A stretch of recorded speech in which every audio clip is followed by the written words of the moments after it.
Kasi nga ako, hindi ako tumatanggap ng malas sa kasorte sa laban. So sa akin kasi, kung natalo yan at nag-perform, yun lang yung malas. Pero kung natalo dahil hindi nag-perform, hindi malas yun. Kumbaga may mali tayo sa pagpapakilos, may mali tayo sa pointing. So napakaraming factor, kasi minsan, pinoint mo ang isang manok pero pure blood pala siya. Gusto mo lang i-testing, nilaban mo kagad sa malaking labanan. Alam mong limited ang characteristic niyan. Isa lang ang fighting ability, hindi siya multi ability warrior. Medyo disadvantage siya.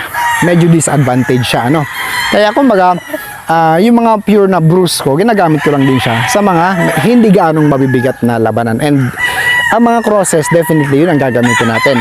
So this is tag season we will be fighting sa mga malalaking labanan sa Manila. So I will update you sa mga natuklasan natin sa kanila. And of course, itong mga Bruce Barnett Sweater, they are really deep game.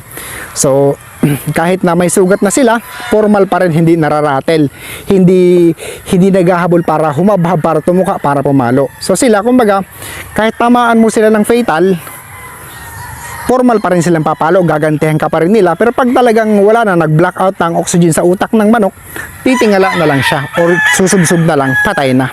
So ganun lang, hindi siya yung may iba kasing manok na pag tinamaan mo, parang nararatel, gusto ka agad hablutin ang kalaban, gustong habulin kasi alam niya may sugat siya na nasisira ang disposition. So itong mga Bruce Barnett Sweater, hindi nasisira ang disposition niya. So kahit na fatally wounded siya, talagang ang intention niya pa rin is patayin ang kalaban, paluin ang kalaban ng masakit. So yun ang isa sa mga gusto ko, kasi kung ang kalaban natin medyo nagmamadali, may chance pang makaganti ang manok natin, may chance pang makapalo, may chance pang makapatay, at may chance pang manalo. So yun lang naman So sa akin ganun lang kasimple ang hinahanap ko sa manok That's why nag-focus talaga ako dito sa mga Bruce Barnett Sweaters na bloodline ko. Dahil kumbaga, sabi nga nila, pag pumili ka ng bloodline, ng breeding material, para kang pumili ng mapapangasawa.